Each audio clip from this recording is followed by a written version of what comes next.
Hey everybody, Ryan here at eTrailer. Today on our 2019 Ford F-150, we're going to be showing you how to install the Curt in-bed wiring harness. But before we get into that, why don't we just take a minute, check this out, and make sure it's going to work for you.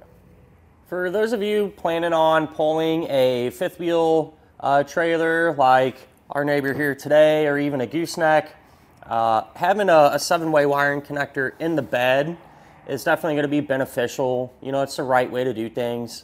That way when you're hooked up to your trailer, you take that connector, plug it right into the 7-way, and you're good to go. You know, you're not going to have to deal with draping it over your tailgate, plugging it in down there at the bumper, and then, you know, risk scratching your paint up or whatever, or potentially it coming disconnected or putting, you know, a strain on that wire or anything like that. So having it back here, like I said, it's the right way to do things.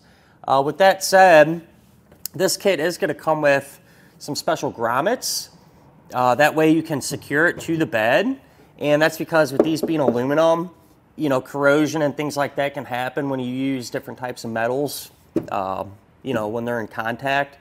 And so this is kind of specialized for these Fords and the aluminum beds, and you're not going to have to worry about any corrosion or things like that happening in the future.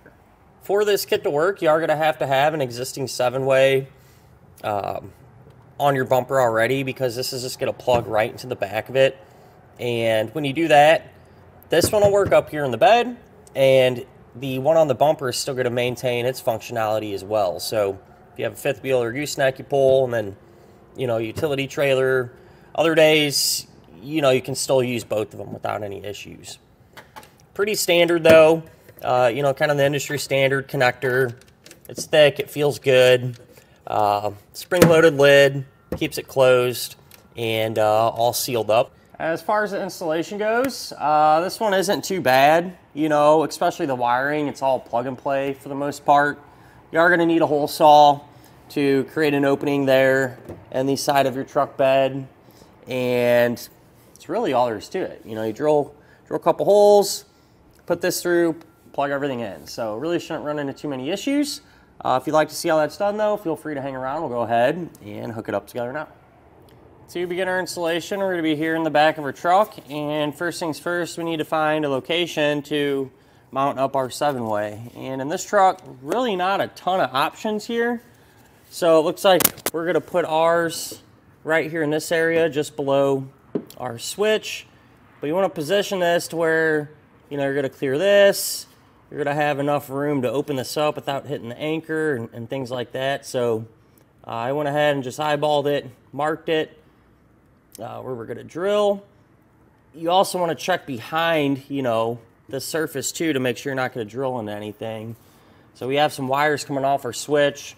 Move them out of the way, so just be conscious of that. But with that said, come back with a hole saw and get it opened up. So I have a 2 1/8 hole saw. This lined up and carefully drill it out.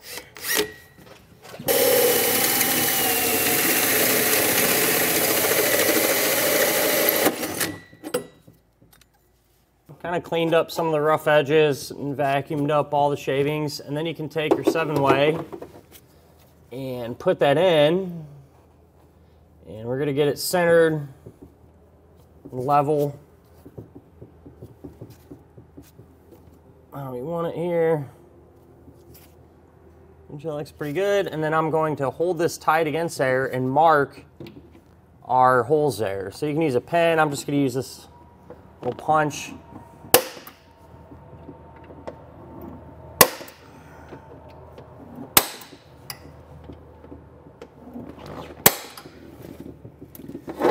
That way we can get this out of the way and drill those out. That way we can get our inserts in there. Come back with a 3/8 size drill bit and get all those drilled out.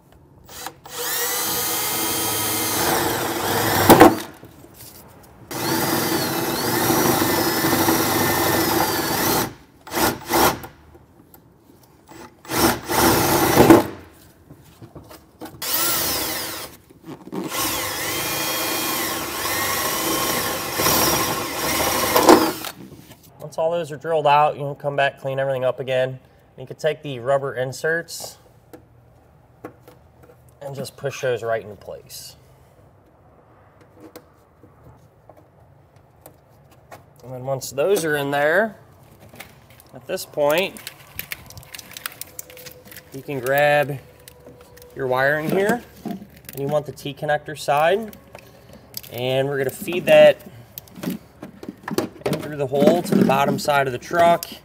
And with these, sometimes, you know, you have to kind of figure out that perfect way to be able to get it in there.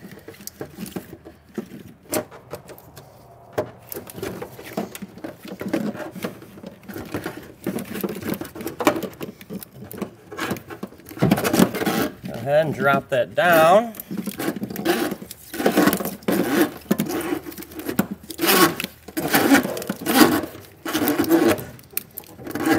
Going to leave us with our connector here, and I do suggest taking some dielectric grease and just putting a coating over the terminals. That'll help prevent corrosion and things like that.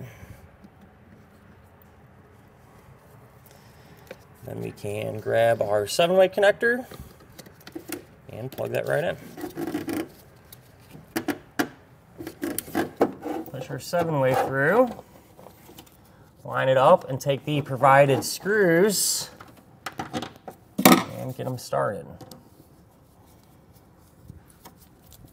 I'll probably get all 4, you know, a couple turns and then come back and snug them all up.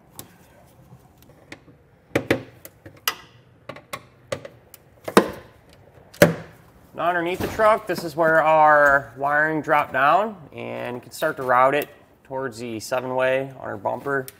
So I just went up and over the frame rail, and I'm just going to leave it all loose like this until we get it connected. Then we can always come back and zip tie it and secure it up.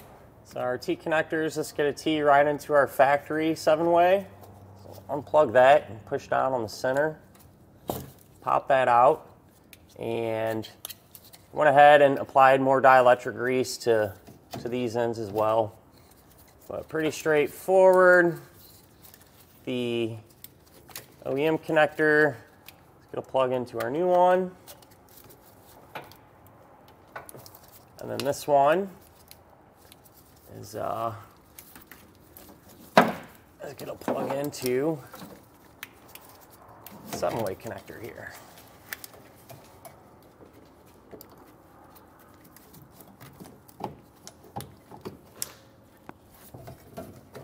That all plugged in, I went ahead, took the included zip ties, just kind of secured our wiring up and out of the way. And with this all wrapped up here, what we can do now is test it to make sure it's working properly. To check our signals, I'm just using this small tester here. And we'll go ahead and try out our taillights, our brakes, our left turn, our right turn. Put it in reverse. And for our 12-volt power and our brake controller, with these Fords, they're a little intermittent, I guess you could say. A lot of times you'll actually have to have your trailer hooked up and be moving and everything else to get those outputs back. But with all of our signals working, I feel like it's safe to assume that that is working properly, but it is something to keep an eye on the first time you tow with your trailer going down the road to make sure that's going as planned. And that'll finish up our look at in our installation of the Curt end bed wiring harness on our 2019 Ford F-150.